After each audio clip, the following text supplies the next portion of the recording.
बसवालिंगाय नमः।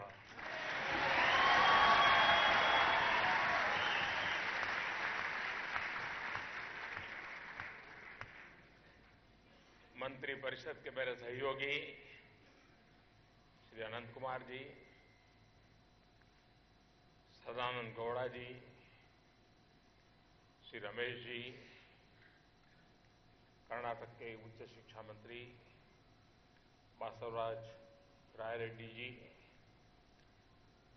पूर्व मुख्यमंत्री श्रीमान बीएस येदियुरप्पा जी,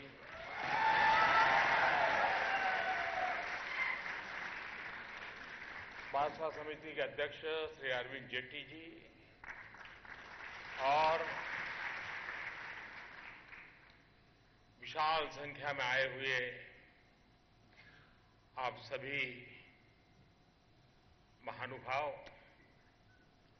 आप सभी को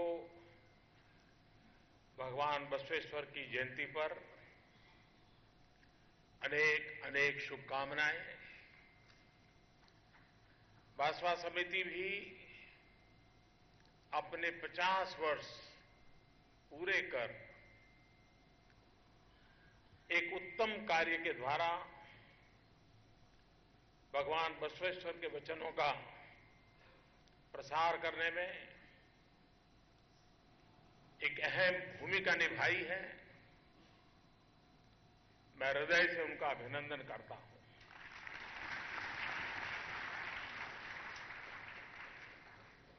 मैं हमारे पूर्व उपराष्ट्रपति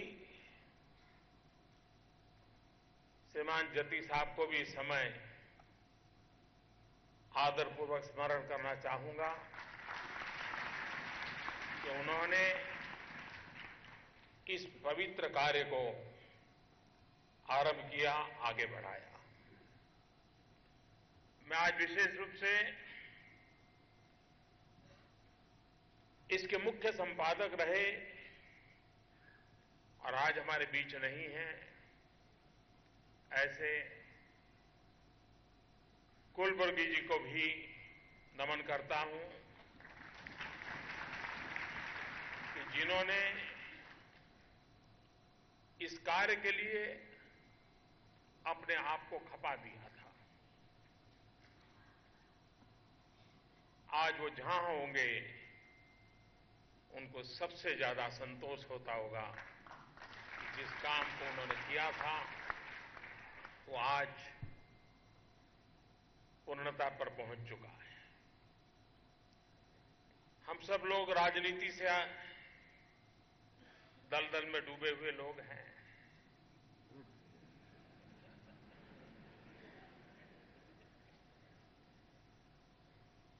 कुर्सी के इर्द गिर्द ही हमारी दुनिया चलती है।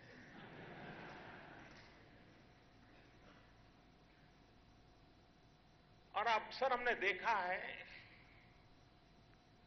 कि जब कोई राजनेता, कोई राजपुरुष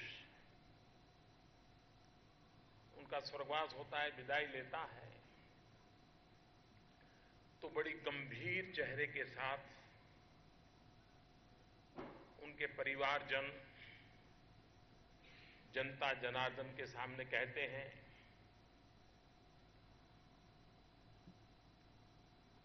कि मैं अपने पिताजी के अधूरे काम पूरा करूंगा। अब आप भी जानते हैं, मैं भी जानता हूं, जब राजनेता का बेटा कहता है कि उनके अधूरे काम पूरा करूंगा, मतलब क्या करूंगा।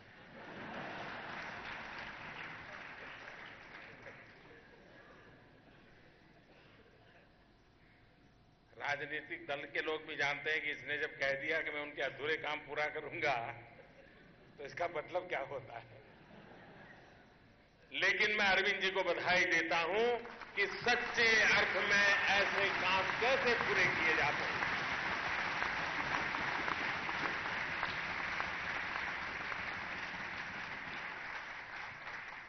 इस देश के उपराष्ट्रपति पद पर गौरवपूर्ण जिसने जीवन बिताया देश जिनको याद करता है, उनका बेटा पिता के अधूरे काम पूरा करने का मतलब होता है भगवान बसवराज की बात को जन जन तक पहुंचाना, हिंदुस्तान के कोने कोने तक पहुंचाना, आने वाली पीढ़ियों के पास पहुंचाना।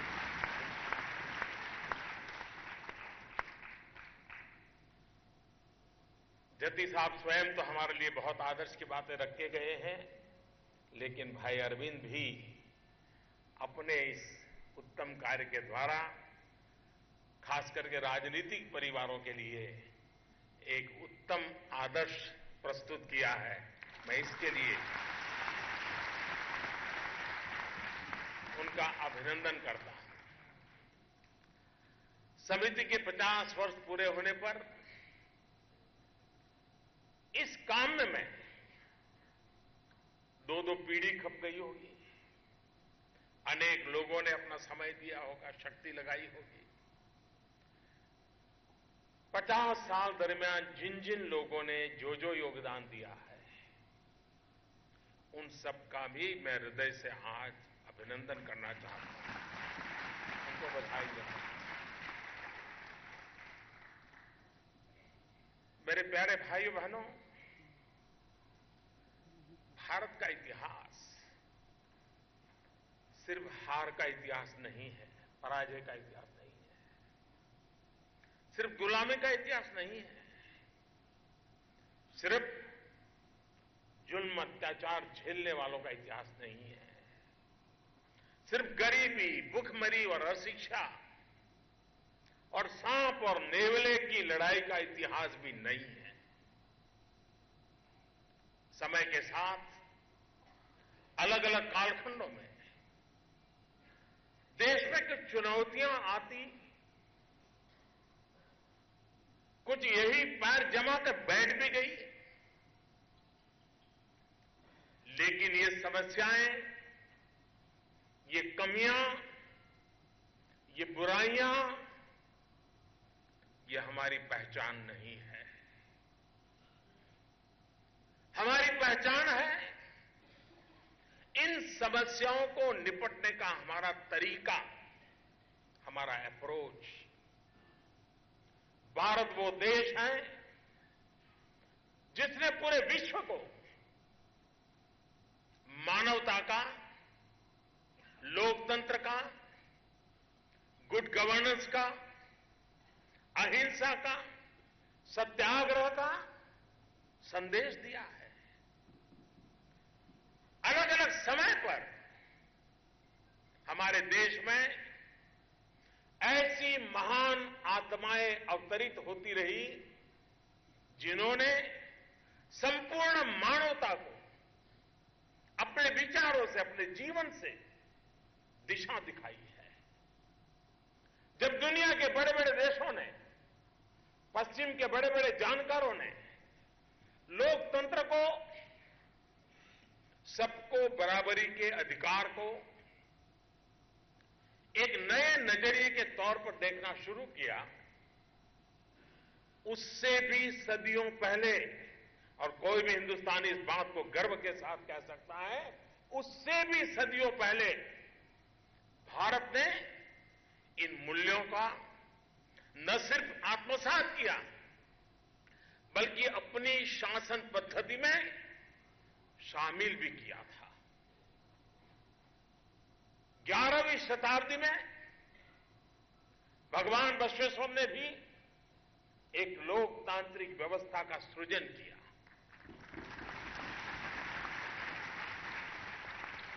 उन्होंने अनुभव मंडप नाम की एक ऐसी व्यवस्था विकसित की, जिसमें हर तरह के लोग, गरीब हो, दलित हो, पीड़ित हो, शोषित हो, वंचित हो, वहां आकर के सबके सामने अपने विचार रख सकते थे। यह तो लोकतंत्र की कितनी बड़ी अद्भुत शक्ति थी। एक तरह से यह देश की पहली संसद थी।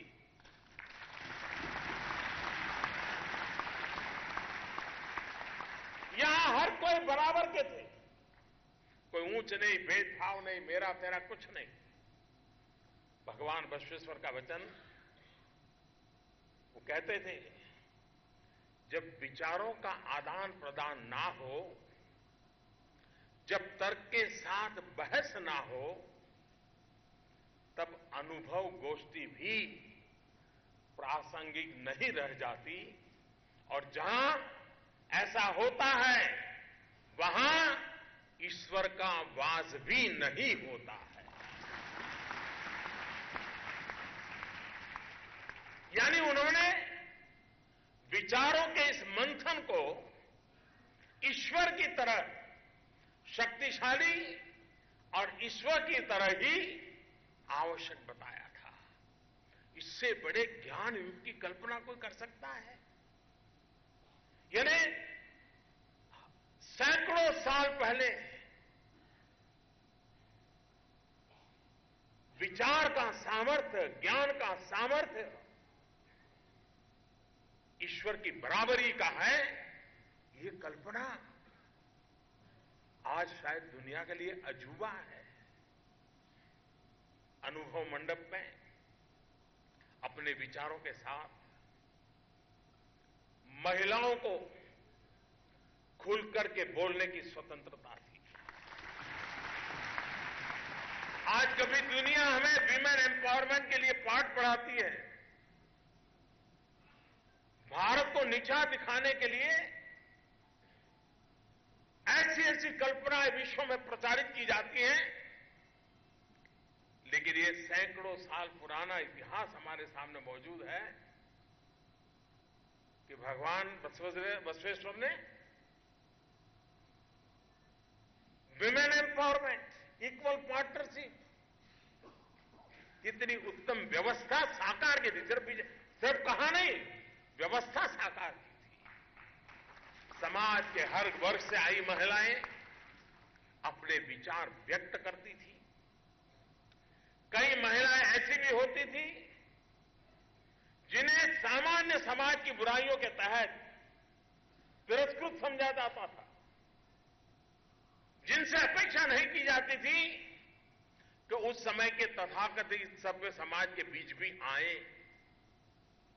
कुछ बुराइयां थी हमारे यहां, वैसी महिलाओं को भी आकर के अनुभव मंडप में अपनी बात रखने का पूरा पूरा अधिकार था।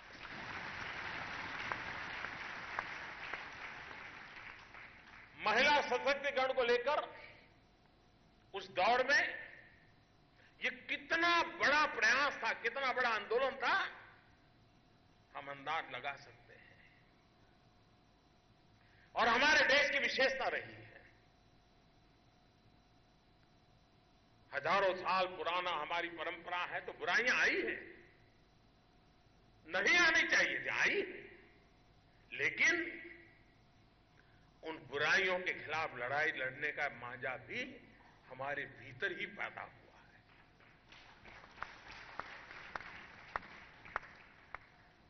जिस समय राजा राममोहन राय ने विधवा विवाह की बात रखी होगी, उस समय के समाज ने कितना उनकी आलोचना की होगी, कितनी कठिनाइयां आई होगी, लेकिन वो अड़े रहे। माताओं बहनों के साथ एक घोर अन्याय है, अपराध है समाज का, ये जाना चाहिए, करके दिखाया। और इसलिए मैं कभी कभी सोचता हूं, 3 तलाक को लेकर के आज इतनी बड़ी बहस चल रही है,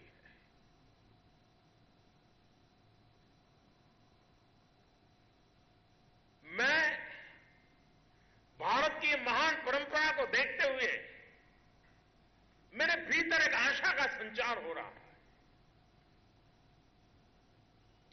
मेरे मन में एक आशा जगती है कि इस देश में समाज के भीतर से ही ताकतवर लोग निकलते हैं, जो कालबाह्य परंपराओं को तोड़ते हैं, नष्ट करते हैं, आधुनिक व्यवस्थाओं को विकसित करते हैं।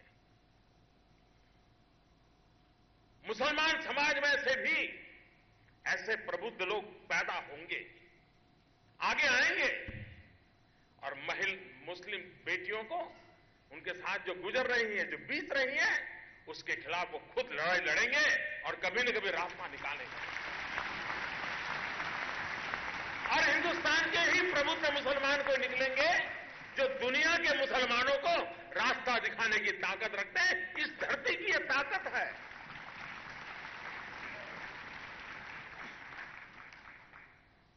और तभी तो उस कालखंड में ऊंच नीच छूत अछूत चलता होगा, तब भी भगवान बसवेश्वर कहते थे, नहीं, उस अनुभव मंडप में आकर के उस महिला को भी अपनी बात कहने का हक है। सदियों पहले ये भारत की मिट्टी की ताकत है कि 3 तलाक के संकट से गुजर रही हमारी माताओं बहनों को भी बचाने के लिए उसी समाज से लोग आएंगे। और मैं मुसलमान समाज के लोगों से भी आग्रह करूंगा कि इस मसले को राजनीति के दायरे में मत जाने दीजिए। आप आगे आइए, समस्या का समाधान कीजिए और वो समाधान का आनंद कुछ और होगा। आने वाली पीढ़ियों तक उससे ताकत मिलेगी। साथियों, भगवान बसवेश्वर के वचनों से, उनकी शिक्षाओं से बने 7 सिद्धांत इंद्रधनुष के 7 रंगों की तरह आज भी इस जगत को एक छोर से दूसरे छोर तक जोड़े हुए हैं। आस्था किसी के भी प्रति हो, किसी की भी हो, हर किसी का सम्मान हो, जाति प्रथा, छुआछूत जैसी बुराइयां ना हो, सबको बराबरी का अधिकार मिले, इसको वे पुरजोश समर्थन करते रहते थे। उन्होंने हर मानव में भगवान को देखा था। उन्होंने कहा था, देह में देगल अर्थात ये शरीर एक मंदिर है जिसमें आत्मा ही भगवान है। समाज में ऊंच नीच का भेदभाव खत्म हो, श्रम का सम्मान हो, तर्क और वैज्ञानिक आधार पर समाज की सोच विकसित की जाए और ये हर व्यक्ति का सशक्तिकरण हो। ये सिद्धांत किसी भी लोकतंत्र, किसी भी समाज के लिए एक मजबूत फाउंडेशन की तरह है, मजबूत नींव की तरह है। वो कहते थे, ये मत पूछो कि आदमी किस जात मत का है, इव यारव ये कहो कि यू नम्मव।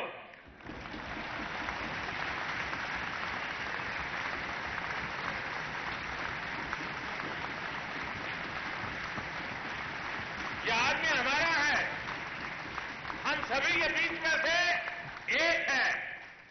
इसी नींव पर एक मजबूत राष्ट्र का निर्माण होता है। यही सिद्धांत एक राष्ट्र के लिए नीति निर्देशक का काम करते हैं। हमारे लिए ये बहुत ही गौरव का विषय है कि भारत की धरती पर 800 वर्ष पहले इन विचारों को भगवान बसवेश्वर ने जन भावना और जनतंत्र का आधार बनाया था। सभी को साथ लेकर चलने के उनके वचनों में वही प्रतिध्वनि है जो इस सरकार के सबका साथ सबका विकास के मंत्र में है। बिना भेदभाव, कोई भेदभाव नहीं, बिना भेदभाव इस देश के हर व्यक्ति को अपना घर होना चाहिए। भेदभाव नहीं होना चाहिए। बिना भेदभाव हर किसी को 24 घंटे बिजली मिलनी चाहिए। बिना भेदभाव हर गांव में गांव तक सड़क होनी चाहिए। बिना भेदभाव हर किसान को सिंचाई के लिए पानी मिलना चाहिए, खाद मिलना चाहिए, फसल का बीमा मिलना चाहिए। यही तो है सबका साथ सबका विकास। सबको सांस लेकर, और ये देश में बहुत आवश्यक है, सबको साथ लेकर के सबके प्रयास से, सबके प्रयत्न से सबका विकास किया जा सकता है।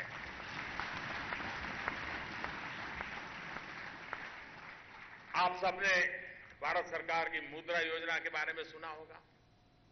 ये योजना देश के नौजवानों को बिना भेदभाव, बिना बैंक गारंटी अपने पैरों पर खड़े होने के लिए, अपने रोजगार के लिए कर्ज देने के लिए शुरू की गई, विदाउट गारंटी। अब तक अब तक देश के 3.5 करोड़ लोगों को इस योजना के तहत 3 लाख करोड़ से ज्यादा कर्ज दिया जा चुका है। आप ये जानकर के हैरान हो जाएंगे कि इस योजना के तहत कर्ज लेने वालों में, और 800 साल के बाद भगवान बसवेश्वर को खुशी होती होगी, ये कर्ज लेने वालों में 76% महिलाएं हैं।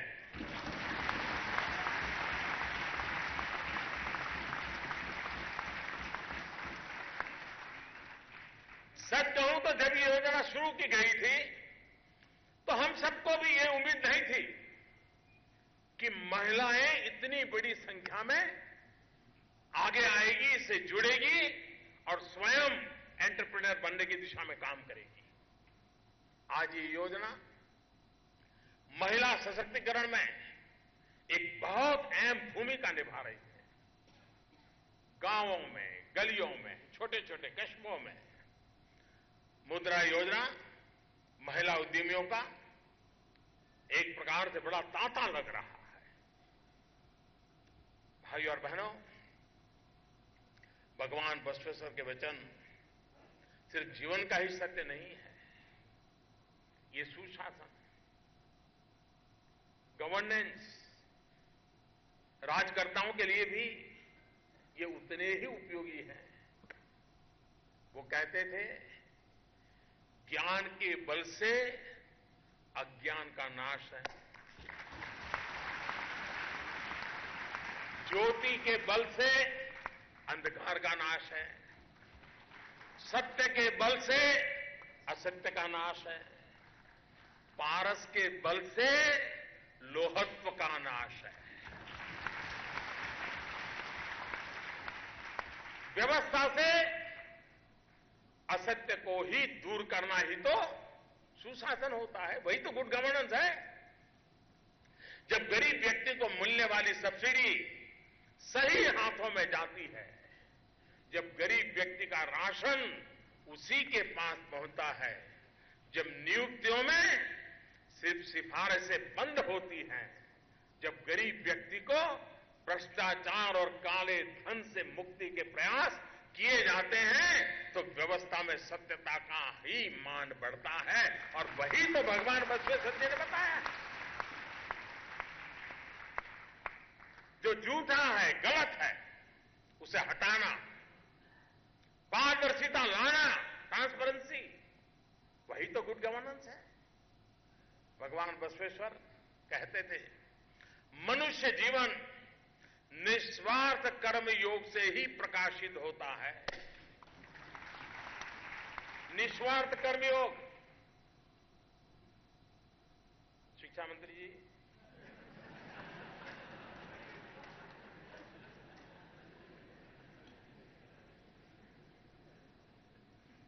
वे मानते थे समाज में निस्वार्थ कर्म योग जितना बढ़ेगा उतना समाज से भ्रष्ट आचरण भी कम होगा।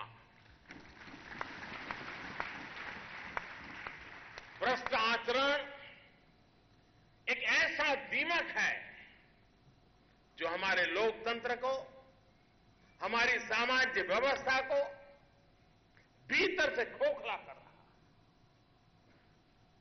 ये मनुष्य से बराबरी का अधिकार छीन लेता है। एक व्यक्ति जो मेहनत करके ईमानदारी से कमा रहा है, जब वो देखता है कि भ्रष्टाचार करके कम मेहनत से दूसरे ने अपने लिए जिंदगी आसान कर ली है, तो एक पल के लिए, एक पल ही क्यों न हो, लेकिन वो ठिठक कर सोचता जरूर है, शायद वो रास्ता तो सही नहीं है।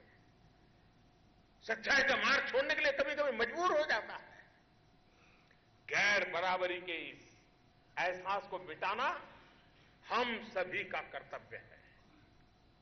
और इसलिए अब इस सरकार की नीतियों को, निर्णयों को भली भांति देख सकते हैं कि निस्वार्थ कर्मयोग को ही हमारे यहां प्राथमिकता है, और उसको आप पाएंगे, हर पल अनुभव करेंगे।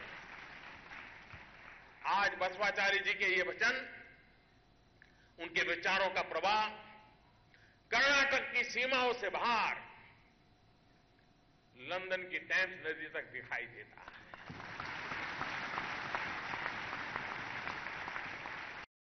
मेरा सौभाग्य है कि मुझे लंदन में बसवाचार्य जी की प्रतिमा का अनावरण करने का अवसर मिला।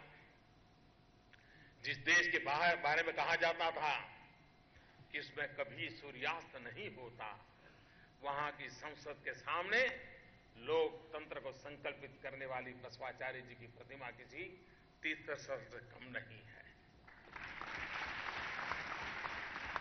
मुझे आज भी याद है उस समय कितनी बारिश हो रही थी, और जब बसवराज की वो प्रतिमा लगाई जा रही थी तो स्वयं मेघराजा भी अमृत वर्षा करने आए,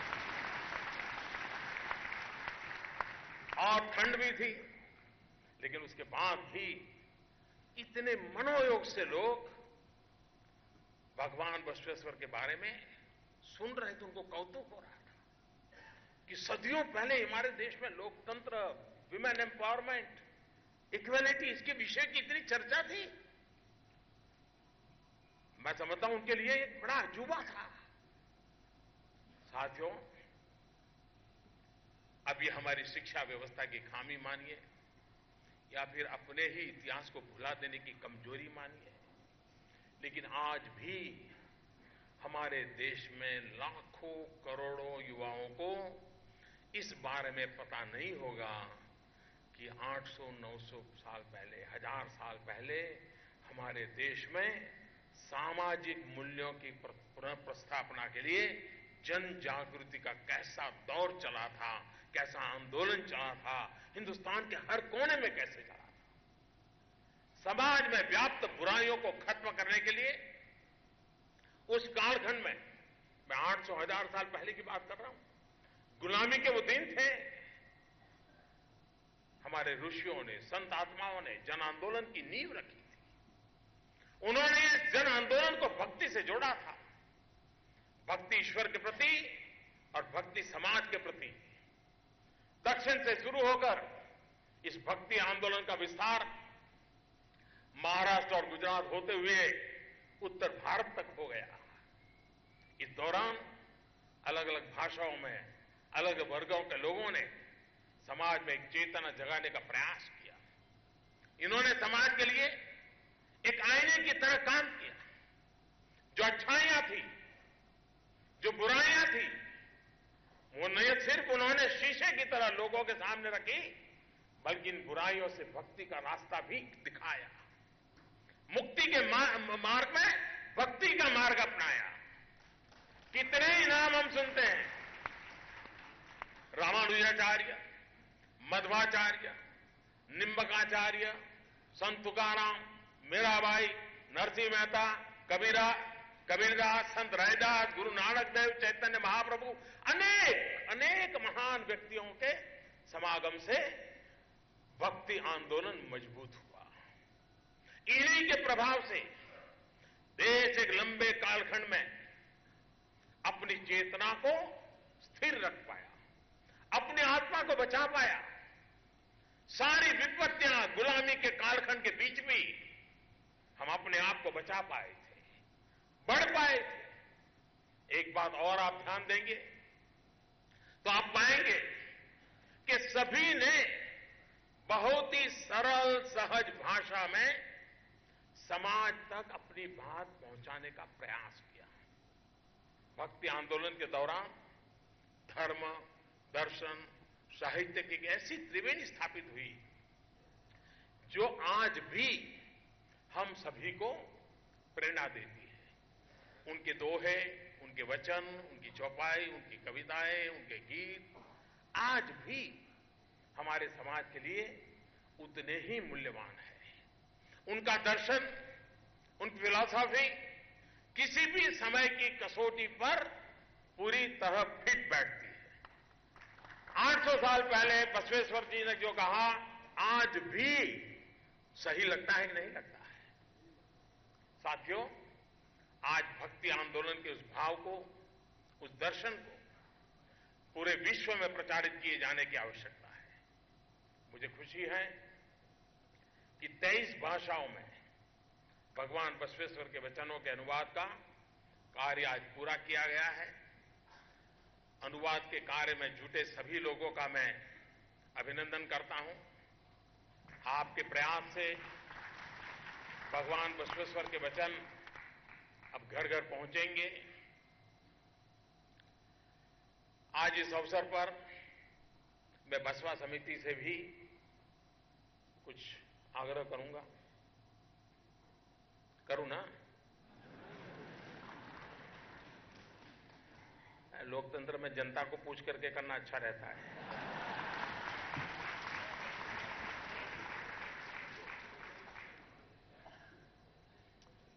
एक काम हम कर सकते हैं क्या?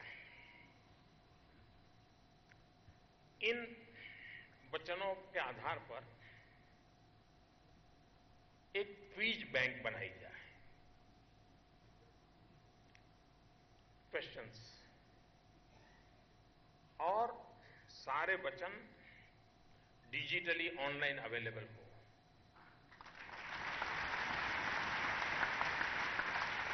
और हर वर्ष अलग अलग आयु के लोग इस क्विज कंपटीशन में ऑनलाइन हिस्सा लें।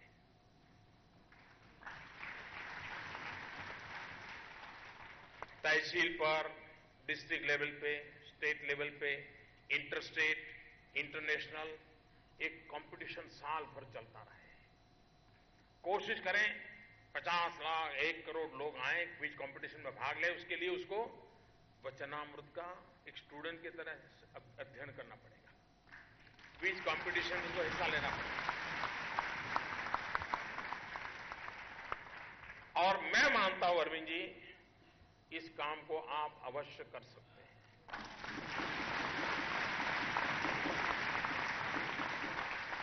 वरना क्या होगा कि ये चीजें हम भूल जाएंगे। मैं जिस दिन पार्लियामेंट में हमारी मुलाकात हुई तो जैसा उन्होंने कहा कि उन दिनों नोटबंदी को लेकर के चर्चा थी,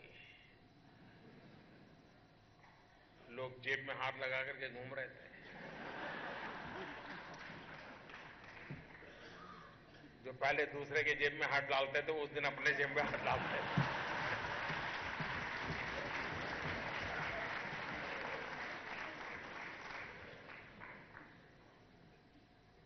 और उस समय अरविंद जी ने मुझे बसवाचार्य जी के कोटेशन मुझे सुनाया था।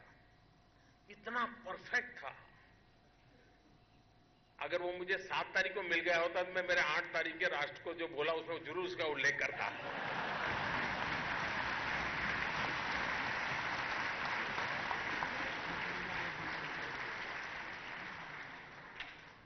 और फिर कर्नाटक में क्या क्या कुछ बाहर आता, आप जद्दा लगा सकते हैं।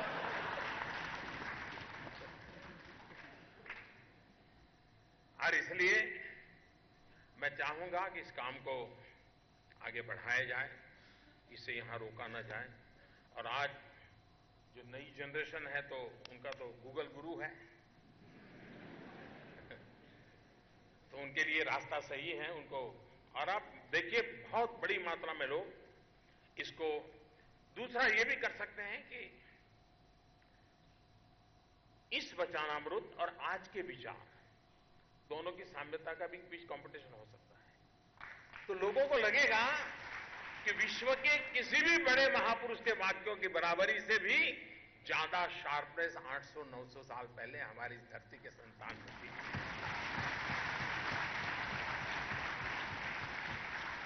हम इस पर सोच सकते हैं।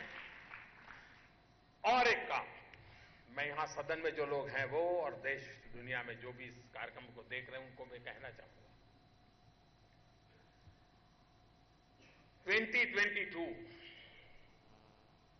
2022 हमारे देश की आजादी के 75 साल हो रहे हैं। 75 साल जैसे बीत गए, क्या वैसे ही उस वर्ष को भी बिता देना है? एक और साल, एक और समारोह ऐसा ही करना है क्या? जी नहीं।